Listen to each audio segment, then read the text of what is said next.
Big 10 Plus 4 is a member of OddPods Media and ASAP All Sports All Plays Network.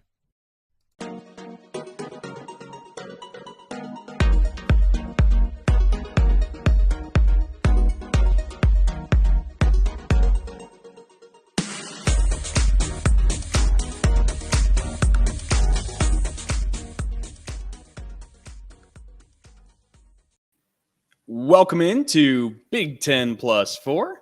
That's Sam Sprunger. I'm Dalton Shetler. Sam had a little night at the Roxbury there. That is exactly that. Every time I hear the theme song, it's like, what is love? You get that whole head bop into it. Yeah, that's exactly. I'm glad you nailed it. For being horrible at pop culture, you nailed that one down. I have surprises from time to time. I think actually I found out about Night at the Roxbury from Saturday Night Live. I think that led me to there. So that's how I. So look at that. Hey, every once in a while, blind squirrel finds a nut. That's exactly what I was gonna say. We have clearly done too many shows now. So anyway. 31. Okay. Yeah, well, we've done 29. This is 31, so our 30th together.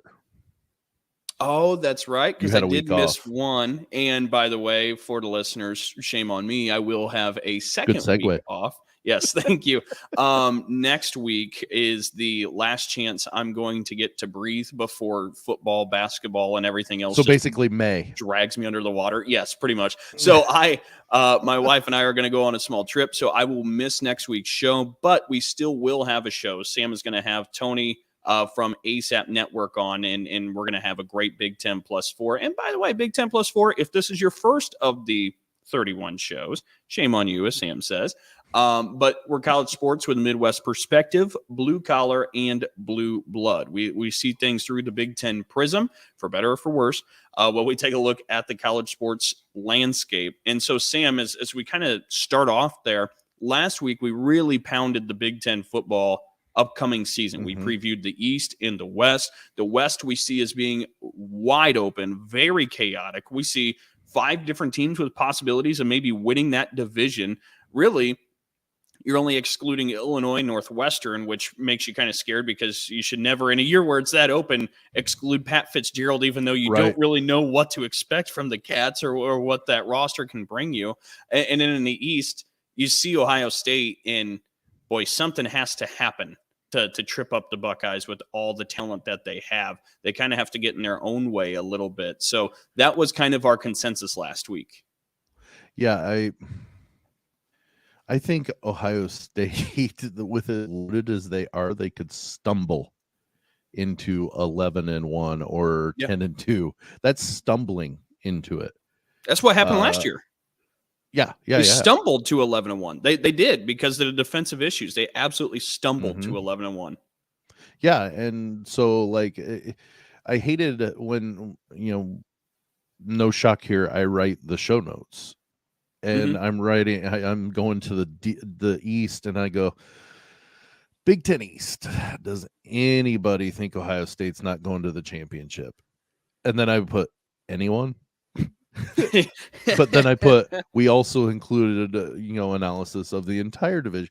It almost feels like it's Ohio State and just doesn't matter who else, it's just going to be Ohio State. And that's not taken away from the teams that are in the division with them. Mm-hmm. It's just they're that much better.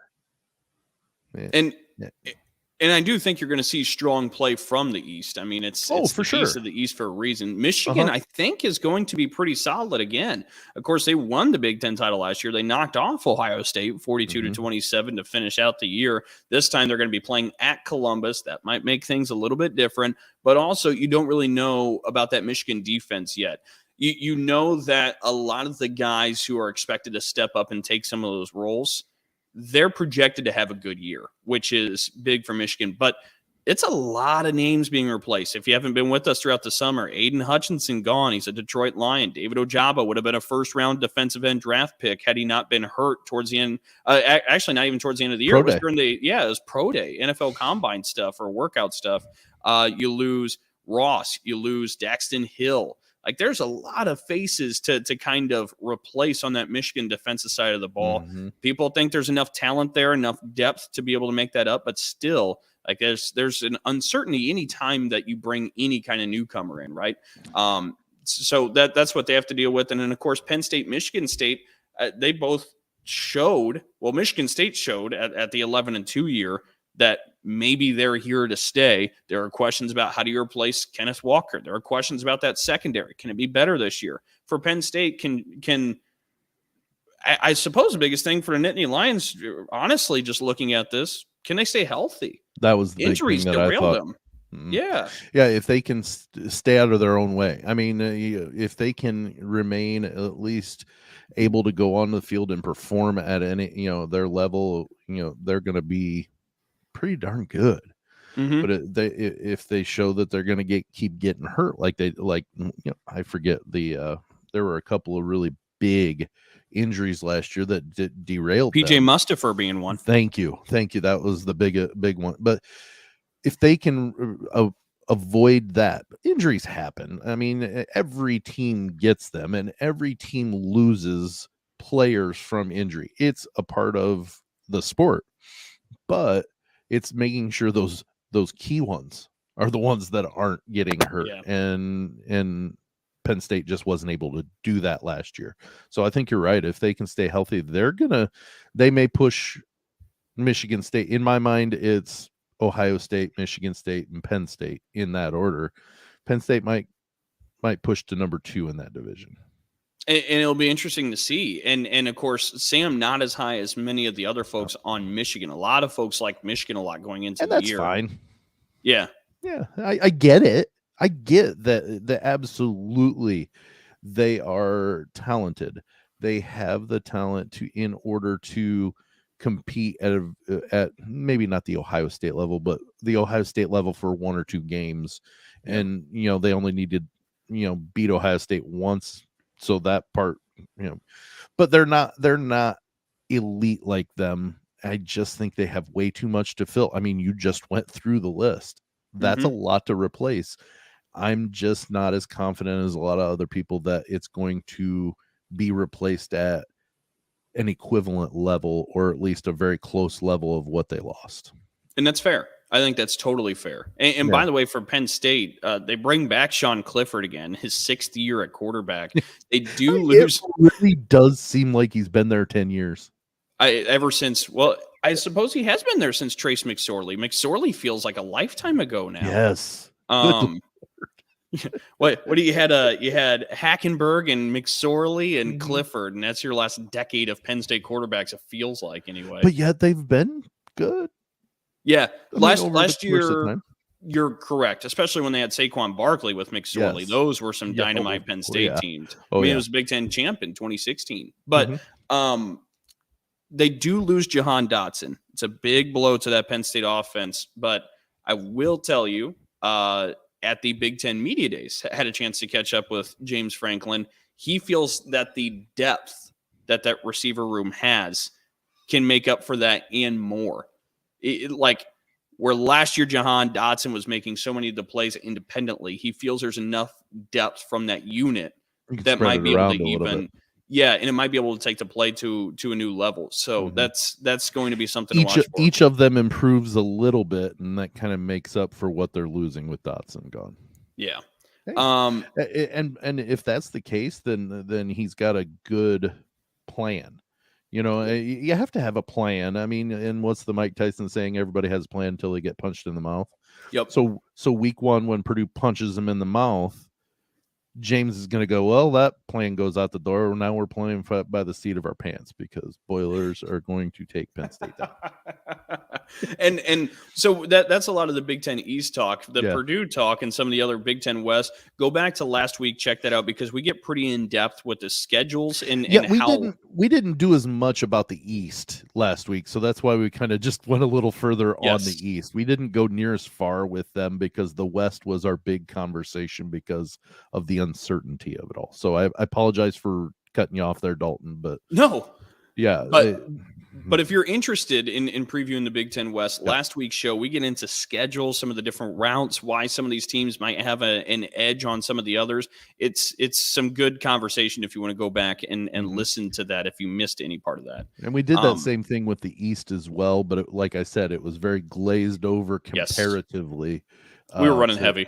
Yeah, we went heavy with the West, so we kind of sped through. Well, and like I said, that my whole headline of does anybody think Ohio State's going to not win the East, that kind of lent to us going a little faster over it, because it's kind of a moot point in some people's eyes, because probably 99.8% of the people pick Ohio State in the East. So we went a little faster on it. And that's true, but let's go ahead and expand on that now to a national level, because if you have Ohio State winning the East, you probably have them winning the entire Big Ten Conference at that point, and you probably have them in the college football playoff. I assume that's correct, Sam, on your personal playoff projection. I would say yes, but I would say there's a one caveat of if they lose and when they lose. That would maybe decide whether or not they get into the playoff part of it. Interesting. Okay.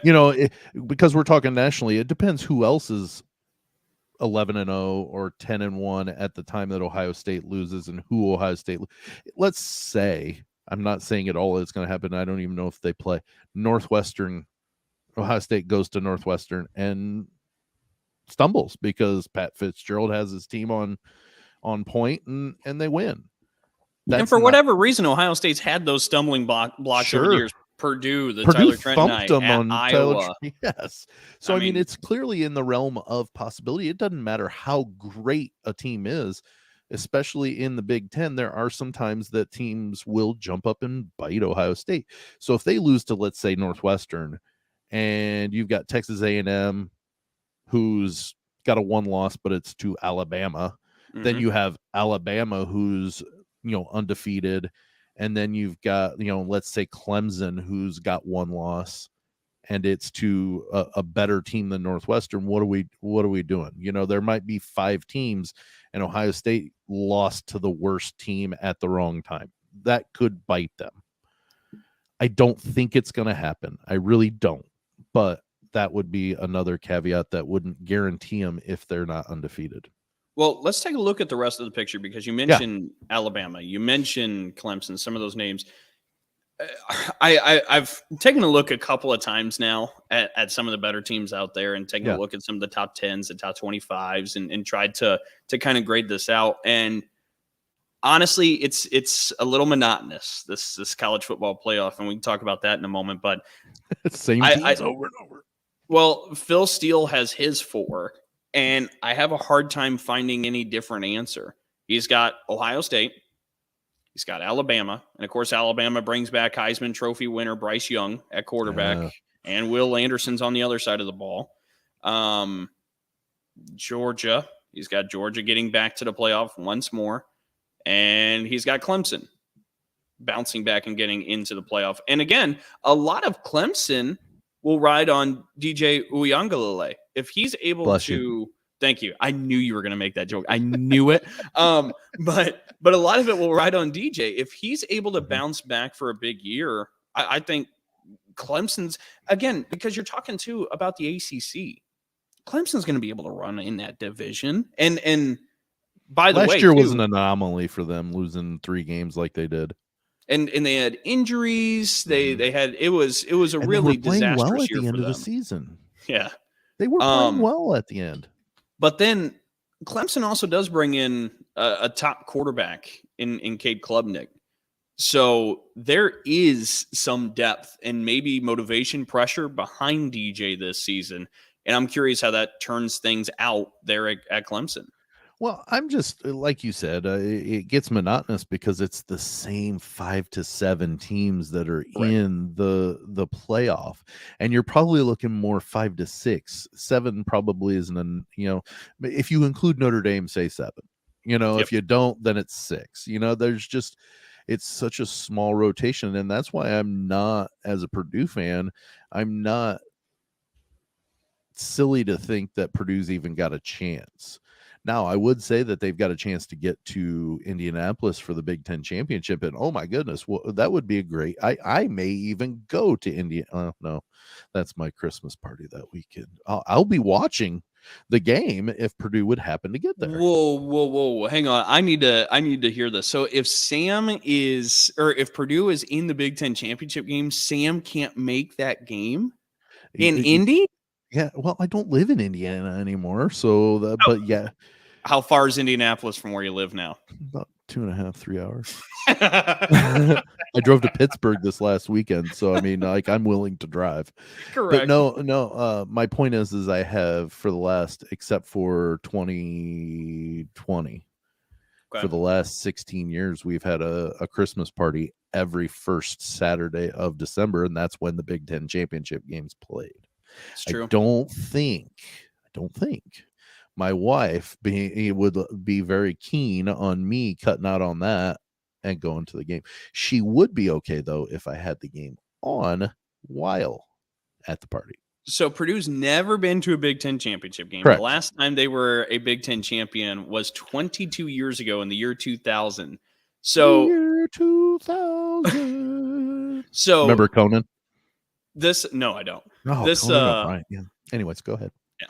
So this doesn't outrank the Christmas party. No.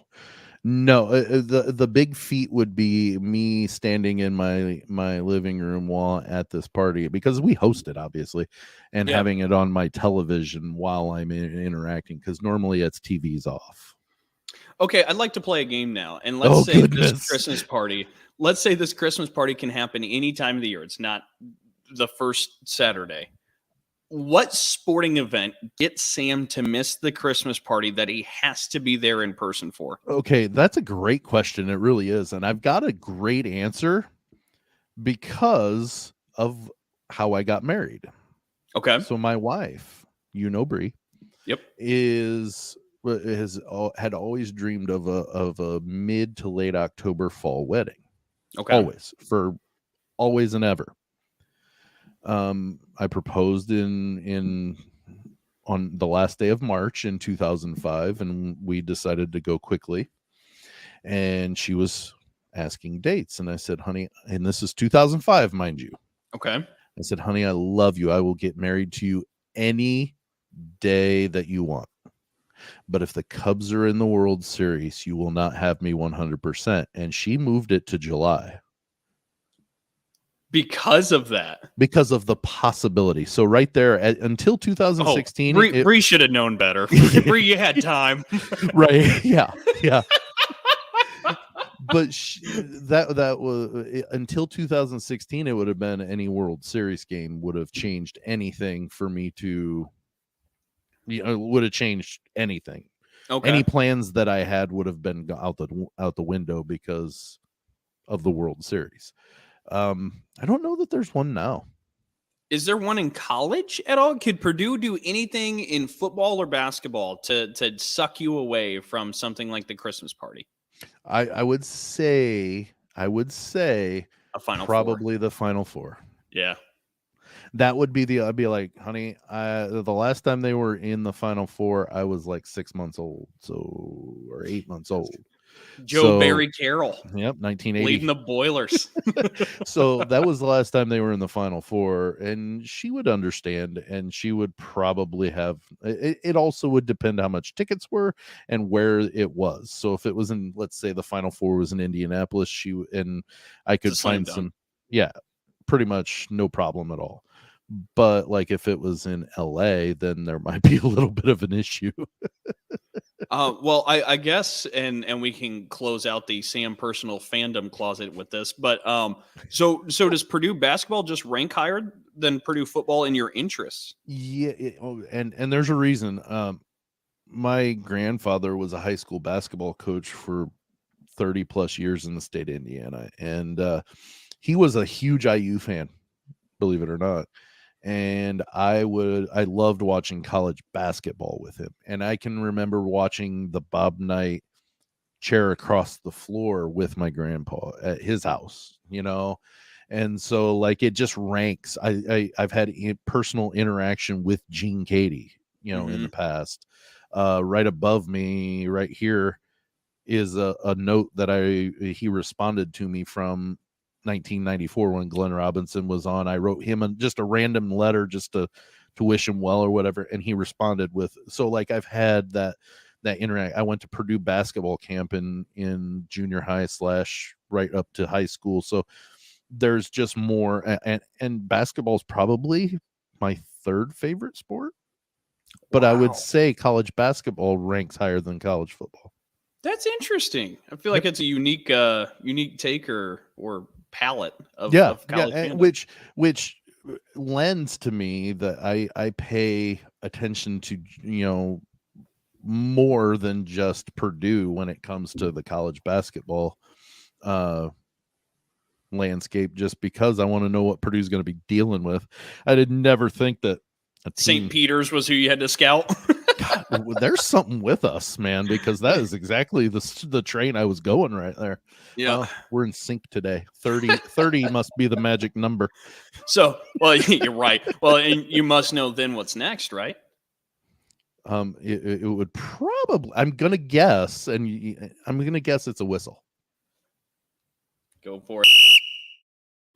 Second quarter, we want to carry on some of the conversation we were having there because back to closing the book on Sam's fandom, but back to college football playoff and some of that discussion. Yeah. So as Phil Steele, many other experts, and I guess myself see it, Alabama, Ohio State, you see Clemson with the route that Clemson has now. Look, here's Clemson's schedule, by the way, because we were talking about them trying to bounce back to get to the playoff. Georgia Tech, Furman, Louisiana Tech, Wake Forest. That's at Wake Forest. NC State, at Boston College, at Florida State, Syracuse, at Notre Dame. That's the one to circle. Louisville, Miami, South Carolina. There are two you circle. South Carolina as well? Is that the North Carolina State? Okay. Because they didn't get to play their bowl game last year because of a last minute COVID cancellation, basically. But like they were looked at as being a potential top 10 team at the end of the season if they would have gotten to play and won their bowl game. Mm-hmm. They're bringing a bunch of their team back. There's been talk that maybe they're a slight favorite over Clemson to win the ACC. So whether that you agree with that or not, that just means to me that you need to give some validity to NC State and make them a circle game. Hey, we've got to be on our top game playing the Wolfpack. So I think Notre Dame and North NC State are their two big games. And to your point, NC State 17 returning starters. Yeah, that leads the ACC. That is one of the reasons why I'm so confused. I know it's basically you don't rebuild, you reload. But Georgia, are they going to be at the same level? They lost a bunch, but they did bring a lot back too. Correct, but they don't have 17 to 22 starters coming back though either. No, hang on. Granted, they've got a higher level of talent.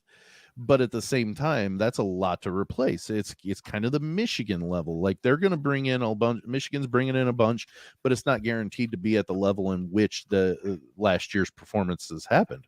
I think that Georgia is, and I have an affinity for Georgia. I've always kind of just liked them, and but I see that being a very big thing that could bite Georgia too. They may have 2 or 3 losses simply because they don't have the same level that they had last year.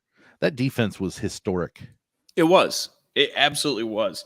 And you're right. They do lose a lot of pieces on the defensive side. They bring back 3 starters.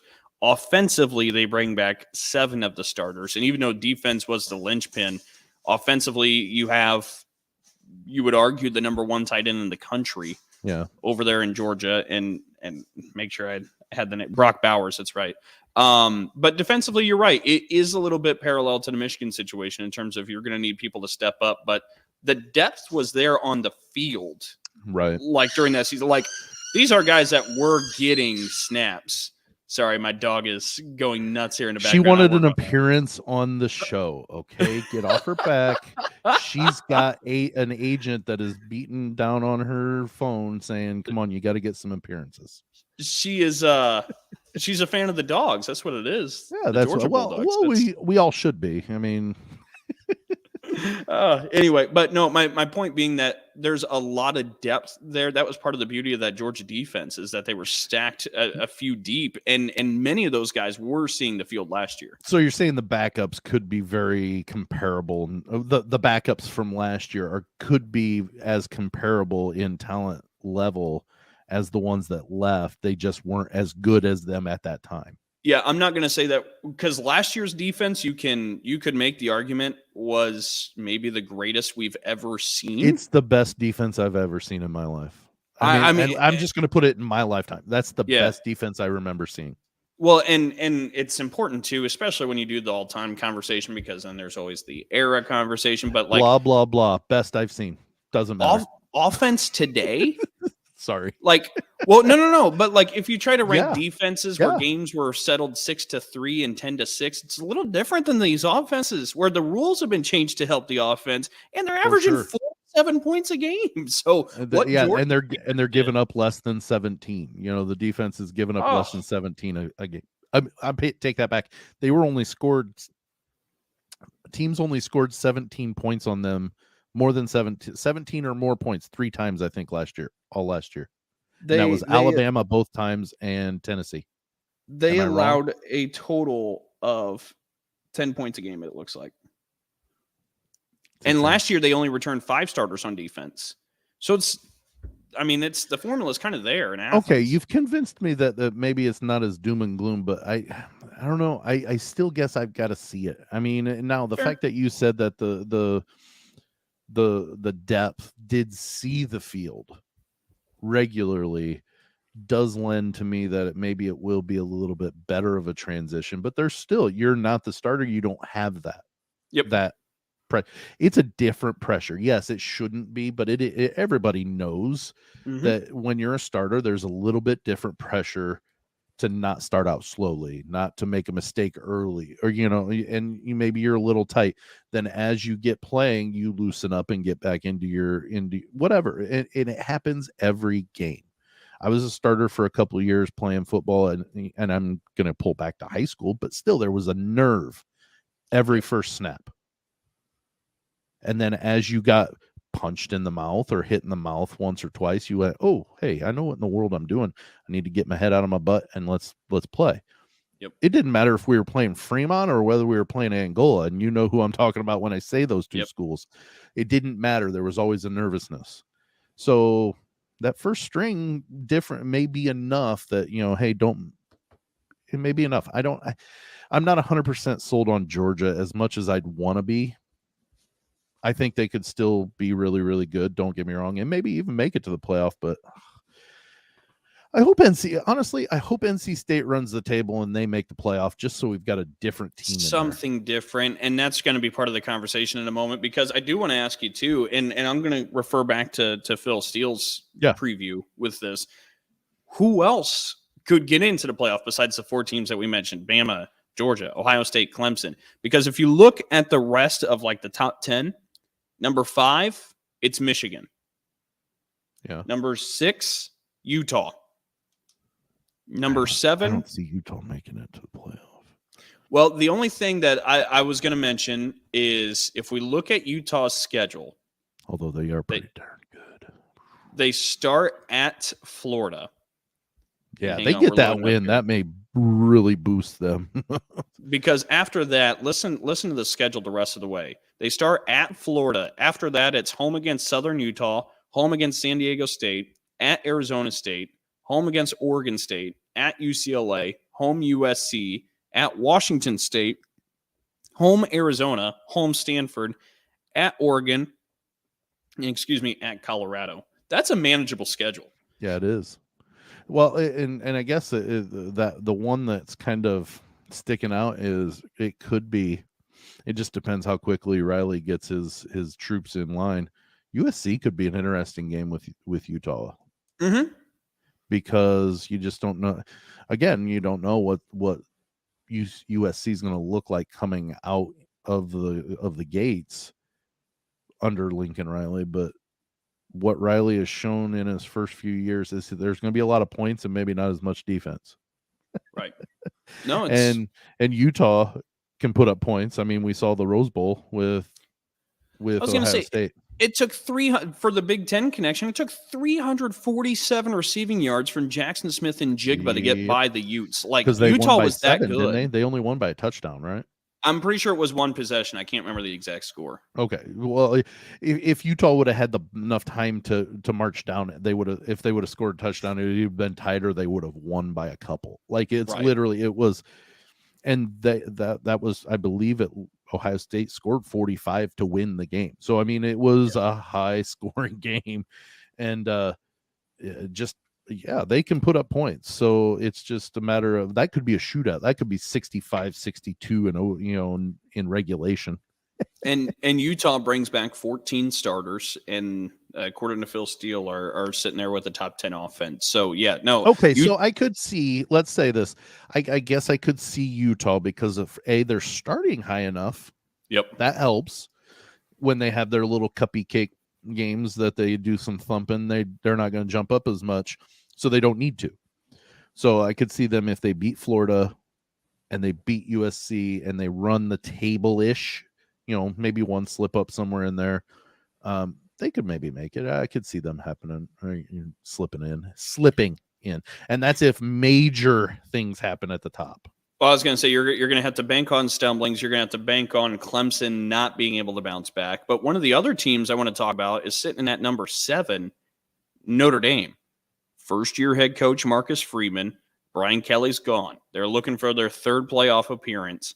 And if we look at Notre Dame's schedule, now this is where it gets interesting too, because they're going to start off with maybe a loss. Notre Dame's schedule actually seems a little bit difficult when you look at it.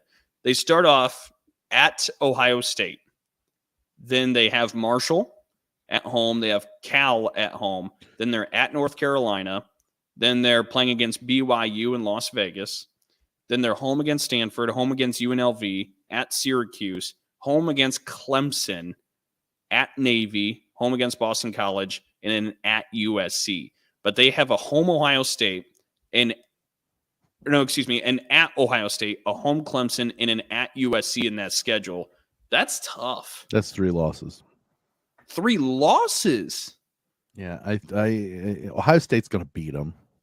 I don't. Oh, that one wasn't the one I was surprised with. I think USC is going to beat them. Really? Here's the thing. I do think USC is going to be good this year.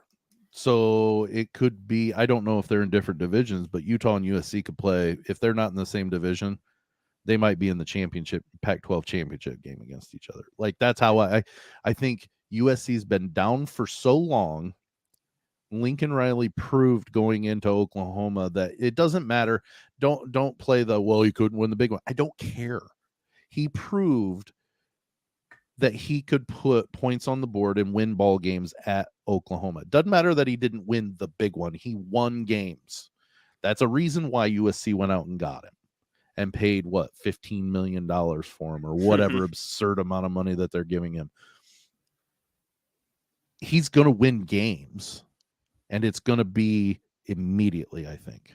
Now, and of course, that's they get just Caleb me. Williams. Yeah, they got his quarterback from Oklahoma. And the number 1 wide receiver unit in the country, USC does. So I think USC goes in, and here's what I think on that one. Notre Dame's not going to be able to put up enough points. That's just going to be simply their shortcoming against USC, and USC is going to beat them. I think Clemson's going to come into South Bend and beat them. Interesting. So I think all 3 of those games, and it's not a knock on Notre Dame's talent.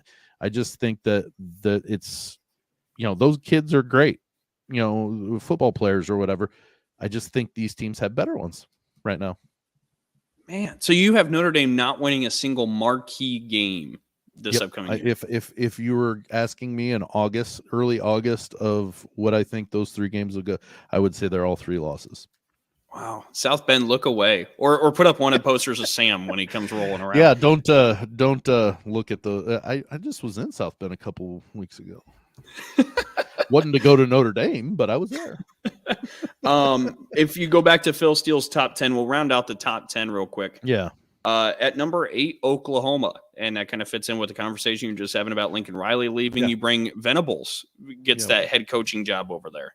I'm not surprised that he got a big gig as his first, head gig. I think they're going to be pretty good too. I don't think that they're going to be at the same level that they've been, but I think it's just going to be one of those that they're transitioning to Venables, so it might be a little rocky. I don't know. I haven't seen him as a head coach, so I'm not really sure how he's going to work his way. How does his culture transition in Norman? Yeah, I'm curious to see that too. That's kind of exactly where I'm sitting. Yeah, wow, I'm on the same. We are on. I need you to stop. This has been a show of chemistry. Knock on wood, because I don't want this to screw up. I did really well in chemistry in high school too, by the way. I didn't at all. So number 9, Texas A&M. A&M, led by Jimbo Fisher. They had a great season last year, but they're also pumping out some of the best recruiting classes, if not the best recruiting class last year there at College Station. So Texas A&M comes in at number 9. Can they make a mess in the SEC? I think they can. I don't know that this is the year that they go and run the table and become a CFP team, but I think they're very within a couple of years of being maybe the national favorite to win the title. Like that's, and it all depends on how that recruiting class pans out and develops and turns into what they think that they should be, because I think they're really good. They got a lot in place. They're going to do really well this year, but I don't know that they're ready to get into the CFPs. But I think they can make a huge mess of things, which is awful fun for teams. Yeah, and that needs to happen. Like, college football needs some. I would love to see them beat Alabama and then lose to Vanderbilt, because then it takes both of them out. Alabama, you lost to Texas A&M, who just lost to Vanderbilt. Yeah, I don't hope things often when it comes to that type of thing, but yeah, I would like to see them cause a mess and then lose to just a couple horrible teams, just so it invalidates those teams this year. And so we can get 3 of 4 new CFP teams. Number 10 for Phil Steele is Oregon. This one's interesting to me too, because much like the Oklahoma conversation, you're talking about a new head coach in Eugene, because Mario Cristobal went down and took the Miami job. So Oregon still sits at number 10, even though they have a brand new head coach. I don't know how to feel about Oregon. I really don't. I can remember the Donald Duck on yellow helmet. It's a retro helmet now, but I can remember that's when they wore those. I became a fan of Oregon when they played Penn State back in 96 in the Rose Bowl. Well, it'd have been maybe 97 Rose Bowl, maybe. Okay. I'm not 100% sure. I'm taking your word for it. But Penn State was number 2 in the country, and they were new to the Big Ten, and I was just like, come on, Oregon. I'd never seen Oregon perform well enough to make it because they went through a big time where they were horrible. So I can remember Oregon back then, and then they had a few more years. Now they're just always putting up points, and they wear 75 different uniforms. Sometimes they change at halftime. I mean, I don't know. I know I absolutely said nothing about this year's Oregon team because I don't know how to feel. Well, and this is where it gets a little bit interesting too, is you talk about culture shifts. There might be one there in Eugene a little bit, because you're right. The Pac-12 as an entire conference has been high on offense, but Dan Lanning getting that job there at Oregon, where this is his first go round as head coach, but the name Dan Lanning might ring a bell to some, as he was the defensive coordinator the last 3 years at Georgia. Yeah. For, again, one of the best defenses, if not the best defense we've seen in our lives. There's another thing. There's another reason why I think maybe Georgia takes a step back a little bit. They're losing Dan Lanning. They lose the Lanning effect. Yeah. Yeah, because he's not pulling or pushing the buttons. Now, granted, a lot of it is reaction on the field, but there's still personnel and those things that he decided on that just all clicked. So I don't know. Maybe that detracts from them. But anyways, let's get back to landing at Oregon now. Yeah, well, and to see what that does for Oregon this upcoming year, we'll have to find out. But that was the top 10 for Phil Steele heading into this year. I don't know that any of them move in though on that top 4. And so it might just end up being more of the same. And I tell you what, on the other side of the halftime break, we haven't talked about this in a while, but maybe we revisit our conversation about college football playoff expansion, because this being the same product year in, year out has gotten a little boring, a little monotonous, a little stale. And I think it needs a little bit of a facelift. We can talk about that when we come back from the halftime break. You are listening to Big 10 Plus 4, hosted on Anchor and StreamYard. Hey, I'm Pantsless Aaron. This is Stevie. And I'm Augie. And we are BFYTW, a podcast all about playing games and having fun. Our games are usually based on British panel shows and game shows, but we'll play anything that captures our attention and imagination. Why? It's right there in the title. You'll never guess what the F stands for.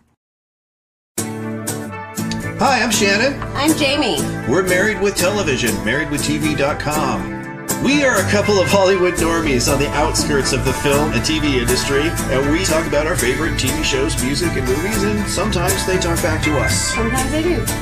Our podcast is Married with Television, one word, on Stitcher, Spotify, iTunes, and SoundCloud. Possibly Amazon soon. And we are a proud member of the OddPods Media Network. Married with TV. MarriedWithTV.com.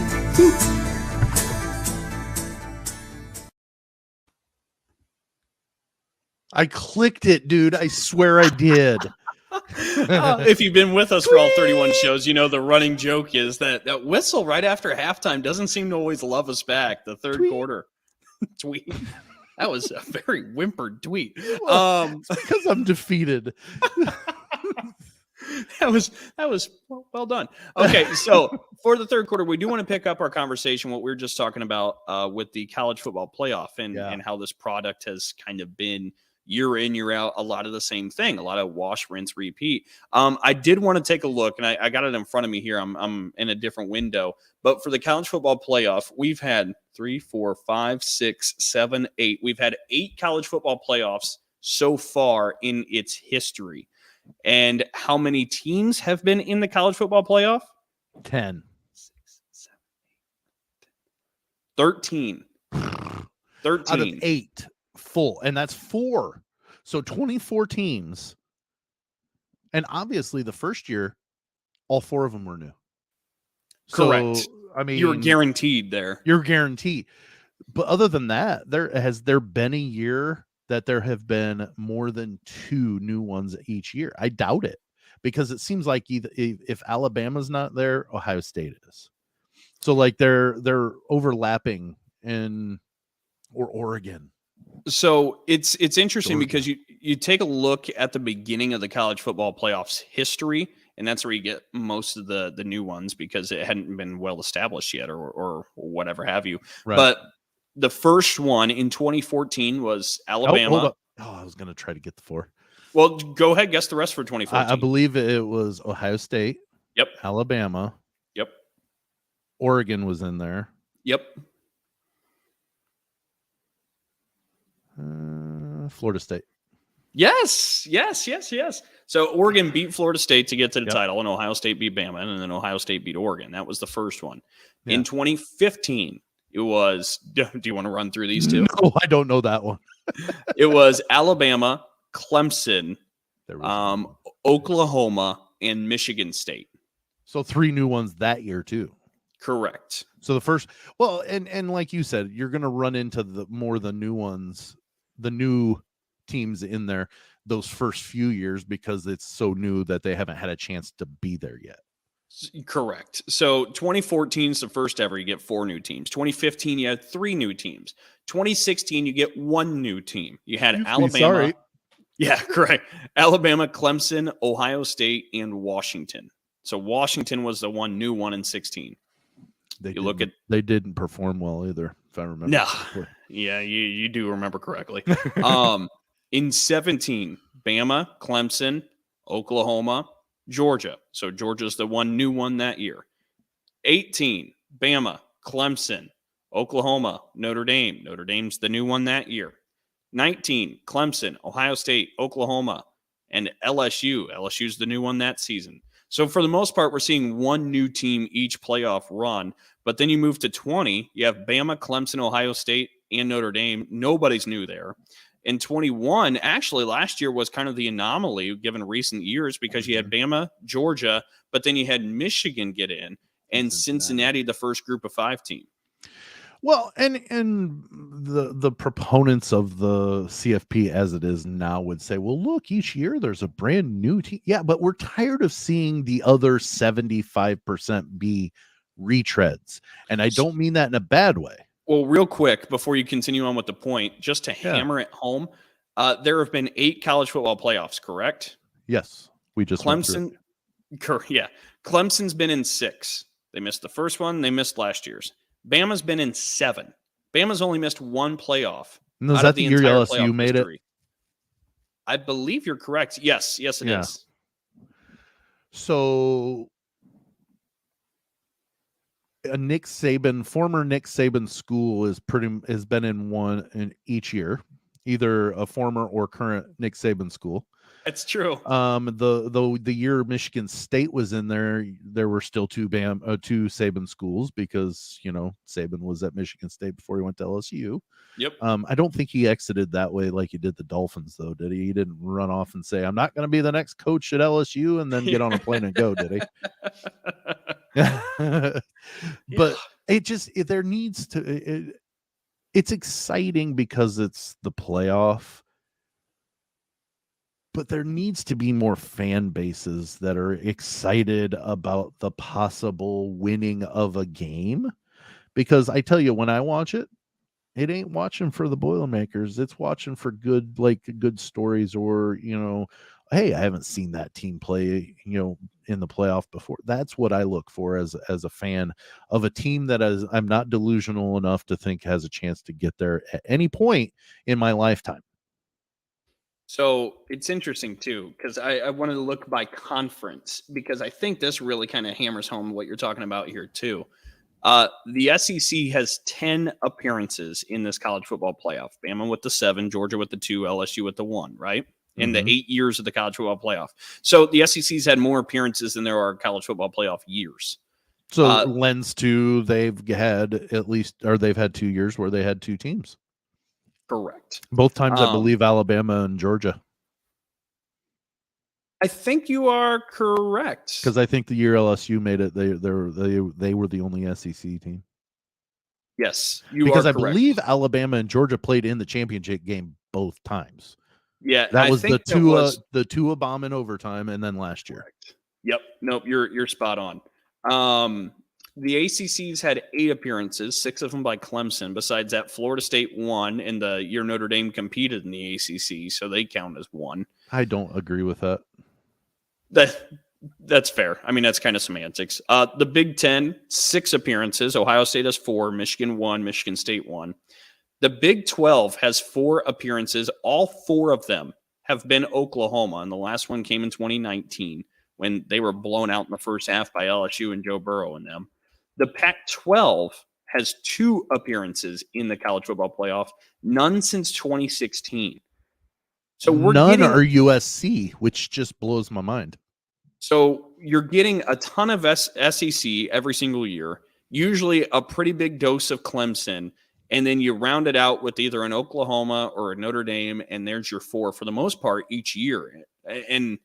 And of course, usually Ohio State or some Big Ten team gets in the fray. Has there been somehow. a year that the Big Ten's been shut out of that? I listened, but I forget. No, it's a fair question to bring back up. So 2017, no Big Ten team made it in, and 2018, no Big Ten team made it in. So they had a 2-year drought where nobody made it. So for the most part, it's one of those that your Big Ten champions. Well, and I'm almost guaranteeing you that it was a year that Ohio State didn't win the championship, correct? Was Wisconsin out of it? Did they? It was like we went over who like No, I'm pretty sure they won those years, Sam. Ohio Hang on. State did. Yeah, because 16 is the last year I thought before last season that they didn't win the Big Ten title because Penn State won it in 16 and Ohio State made it in 16 when they didn't win. Oh yeah, that's right. They Penn State won it, but Ohio State wasn't in the championship. But they'd competed well enough to be in the top 4. 2017, Ohio State wins the Big Ten, does not make it into the college football playoff. How many losses did they have? They had 2 overall. Okay. So let me click on that season. I know one of them, I believe, was the at Iowa game that year. I believe so. Yep, at Iowa. Purdue. They lost 55-24. Purdue was 18. 18. That's what I meant. So they lost to Oklahoma at home in 17 and then lost at Iowa. That was the Baker Mayfield flag at midfield. He had to apologize for that. Then 2018, they only had 1 loss. And that was to Purdue? They had 1 loss and didn't make the playoff. Yeah, the 1 loss was Purdue. I had until they got beat by Oregon last year, and then subsequently Michigan. Purdue was the last regular season loss, and I would tell every Ohio State fan that. Oh, who's your team? Purdue. They're the last team to beat Ohio State during the regular season. You're right, and that's a good thing to flex as a Purdue fan. But that's the only thing I had to flex. Ryan Day was undefeated in Big Ten play before that Michigan loss. He was like 23-0. That's just ridiculous. Hey. He starts off this season with a 1-game losing streak. Big Ten losing streak. Yeah, I guess. But like, it needs to expand. So I'm in favor of expansion as well. And the big thing that I want to see with it, because this is where the whole debate sits with college football playoff expansion between the conferences. The SEC does not want automatic qualifiers because the SEC is saying, look, we have an 8-year playoff history, and in those 8 years, we've had 10 teams in. And most of the time, our teams are winning the national titles. We have the best conference. We have the best teams. So don't do automatic qualifiers. Do by the best teams, because we're going to get more of the best teams in than anybody else. And that's how the SEC wants to play this. Of course they do. Yes. And for the Big Ten and so many of the others, they want automatic qualifiers. And that is the correct way to go, because what's the best sporting event in the world? And I think you know exactly where I'm going to go here. Are we talking about the rather large gathering in March? Yes. Where they do some 2-steps and whatnot? March Madness, yes. The beauty of it is everybody knows the game. Everybody knows the rules. You win your conference tournament or your conference, whatever the conference rules are, you get in. You go to the big dance. You win your way in. You earn your way in. Part of the beauty of getting rid of BCS or getting rid of writers voting on who gets to be the national champion is you're taking the arbitrary, the objectiveness out of some of this. And the beauty of the playoff was, hey, instead of just speculating who actually is the best team, why don't we have them play it out there? But what's really funny about this, Sam, is the way that we're getting to that playoff is we're objectively saying, I think there's more talent on that roster, instead of really looking at the body of work. We're grading things on talent instead of earning, which was kind of the purpose of this whole thing, is to let's get a true national champion. But the way we're going to vote those teams in there to be eligible to play for that championship, we're going to say, yeah, I really like their quarterback. They could score some points. Yeah. I think maybe they should have the chance. We should be looking at, hey, did you win your conference? Yes. Let's go. You want a Power 5 conference? You have a seat at the table to play for a national championship. And the beauty of that, Sam, besides that, you have winners. You have winners in every pocket of the bracket of a college football playoff. If you do that, the other part of the beauty is instead of Alabama, Georgia, and Clemson, where the entire playoff is based in just a little pocket of the United States down in the bottom right corner, you'd have an Oregon or a Utah. You'd have an Ohio State. You would have an Alabama down south. You'd be able to touch all across the country. In Oklahoma, you hit the center of the United States. You'd be able to hit every region instead of excluding such a large section of the country for this event. Do we have any sort of idea where they're looking as to a size-wise to expansion? Because it's expanding. It's going to happen. And which to me, there's no doubt in my mind is good. I am fully behind you on the automatic qualifier. If you've won a conference, you deserve a seat. Yep. Now I also, especially a Power 5 conference. How ridiculous and is that's this? what I'm talking about. Is if anything, for the time being, there should be 5 automatic bids, 1 to each of the conference champions. Well, that one year that Ohio State didn't win the conference, they took the conference champions position in the CFP. Yep. Penn State should have had a chance. Penn State beat Ohio State on the field, and it didn't matter. Right. And my whole thing on that is Ohio State was the better team, but Penn State proved it on the field. So they should have had a spot too. So I think there should be a combination of both the automatic qualifier and the at-large bids. Just now, like March Madness. Yes. Now where that goes. Yeah, well, yeah, because what was it? Mercer a few years back beat Duke in the first round. That doesn't happen if you just get the best teams. There are possibilities. Does it happen? Very rarely. That's why 2 seeds have a much better record than 15 seeds in those games. But it does happen. I mean, it happens more regularly now. I mean, look at St. Peter's. Yeah. So my thought is why not put those Rudy or David versus Goliath style teams in with those teams that are more than likely going to win the whole thing? It blows my mind, Sam, that, I mean, sports culture, all we do is worship and mythologize winners. Yeah. I mean, you lived through the Michael Jordan days. The actual playing of Michael Jordan doesn't compare to mythology that we build up of Michael Jordan. And that's not to say that it was bad, but you get what I'm trying to say. No, absolutely. 6 for 6, the guy's a winner. We love that. Like, everything is about winning, winning, winning. But you get to college football in this system and they're like, yeah, I see you won your championship, your conference, but it just doesn't really matter. Like, not good enough. It's the only section in sports where we don't respect winning, and it doesn't make any sense to me at all. There's not a year that I would have put Notre Dame in the CFP. That's just because I don't like them. What if I'm a voter? Yeah. You know, what if I'm a voter? You've let them prove it on the field. That's perfectly fine. There's nothing wrong with expanding. You know what? And do not give me this, well, we got to look out for the players. No. You don't care about the players' NCAA, or you would have made adjustments when you saw it coming. So don't tell me, well, we don't want them playing more than X amount of games.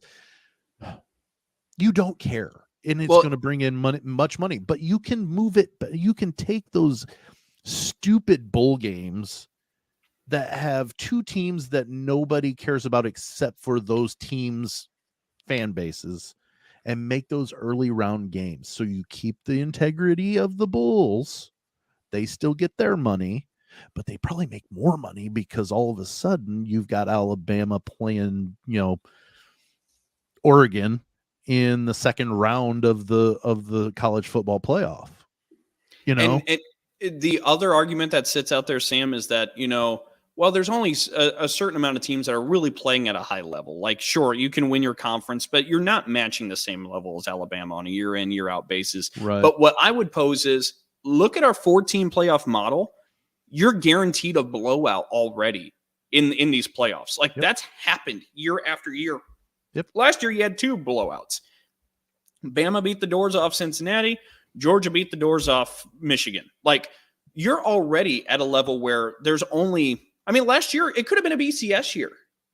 Like, it would have been the same thing. Yeah. So if we're already, you don't have an abundance amount that are playing at the most elite level, then what's the harm in throwing in a couple more games, and maybe with some teams that are on the same competitive level, a Pac-12 champ maybe versus a Big 12 champ, you're at least going to get an entertaining game that matters in the college football playoff. That is something that people would tune in and watch, despite the talent level maybe not being as high as Alabama and Georgia or Ohio State. Let's call it what it is. The Final Four is probably going to be those same combination of 3 teams or whatever, and we do it again. At least we can accept that because there were other teams involved. That's when you hold the other teams, the other programs that are very really coming in and maybe winning a game. First, that's going to help them in recruiting. Like, look, we made it to the playoff. We won a game. We can pull you in. We might be able to, or we can envision you adding us to the Final Four. You know, that's when all of a sudden the Final Four is a little bit more of a big deal. You know, you're getting a couple of upsets to get to the Final Four.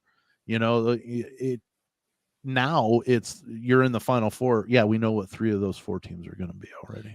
And if your fear is talent disparity, then you should be very afraid because it already exists, and we've seen it for 8 years. Okay. So the idea of expanding much longer than that, it's been exposed in the college football playoff because that's how we take the top 4 teams.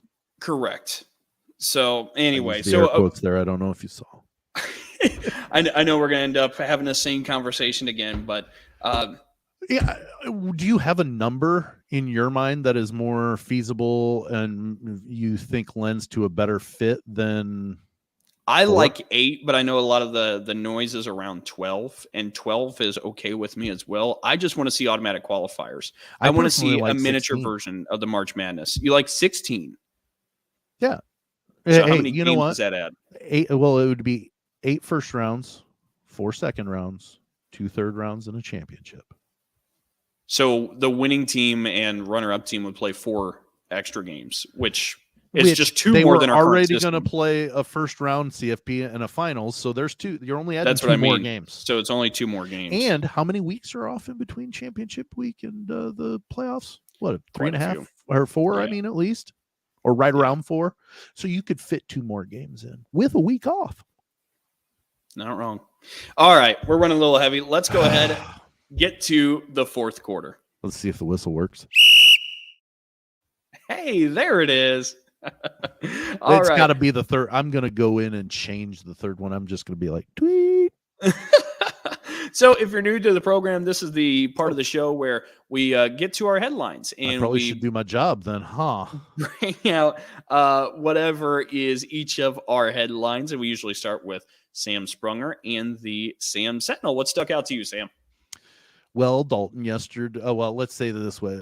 Tuesday of this week was my birthday. I'm not looking for well wishes or happy birthdays. You already did that. That's fine. Yep. What I was going to say is we lost a legend on Tuesday in Vin Scully. And if you don't know Vin Scully, you know Vin Scully. Like that's who Vin Scully. His voice is absolutely one that you know, whether you know it or not, you know it.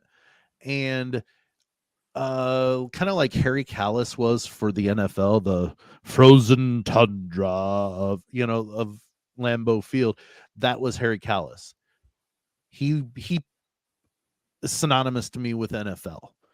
Vin Scully is absolutely synonymous with Major League Baseball, and I grew up with Harry Carey, if that tells you anything. Like, I had an iconic announcer, and I still knew and loved Vin Scully. The great thing about Vin Scully was, he did 67 years as the Dodger play-by-play. I don't know for how long, but I thought it was a thing. He never had a color guy. He did for a while. Not at the end. He didn't. Right at the end. I'm talking about in his heyday.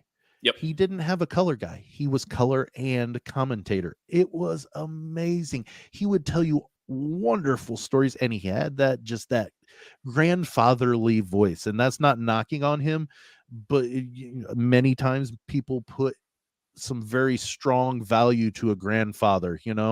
I talked about it earlier in the show about my connection to college basketball because of my grandfather. that is important. And I can remember watching Kirk Gibson hit the home run against the A's, and Vin Scully was absolutely over the moon. And but yet you knew it was. I am saddened. I'm not a Dodgers fan. I am not a proponent of the LA baseball teams. I don't care about them other than I loved Vin Scully and what he provided. He was able to, he did what Pat Hughes does now. He paints a picture while telling you the story of what's happening at the game. The conversation. Yes, you're listening to him for the game and he's giving you every bit of that, but he's telling awesome stories about people that are involved in the game. Or this reminds me of, and Vin Scully did the exact same thing. So I know he retired a few years ago, but it was still nice to know that Vin was with us, and now he's passed. And it's just a little bit of a sad day with the Sam Sentinel, but I still will recall many of those. Like, that voice is just absolutely unmissable. Like, you hear it and you automatically know that's Vin Scully, and he will be missed. And as sports broadcasters, I mean, he's where many of us draw our inspiration from. He's kind of the North Star you look to kind of see how you should be proceeding with different things. And you're right, because there are great storytellers, and it takes great storytellers to be baseball voices. But as you mentioned, some of those storytellers, they tell you story during the game. They're with you at the game, and that's how it all feels. Yeah. Vin Scully was unique and different in the sense where I felt like the game followed him. So many of the storytellers do a great job of laying it out, and they're riding with you. It felt like Vin Scully had some kind of divine influence on baseball games where he was the director and games followed his path as he Wouldn't told it be stories. great if he can get the ball to the right side of the field? Next pitch, he hits it to the right side of the field. Like it was, yeah. It was incredible. It was eerie. It just thinking about it kind of gives you goosebumps. Like he was phenomenal and one of a kind for sure. And if I remember right, he got that job kind of accidentally. Like he was so young and I don't know if he was feeling it, but like he got it accidentally, and then he Wally pipped whoever was supposed to be there, and thank goodness he did. Because, oh my goodness, I am not downgrading whoever the Dodger play-by-play guy was before that, or radio guy was before that. Vin was the greatest all time. Him and Doc Emmerich. Yeah. Oh, for sure. I love Doc Emmerich.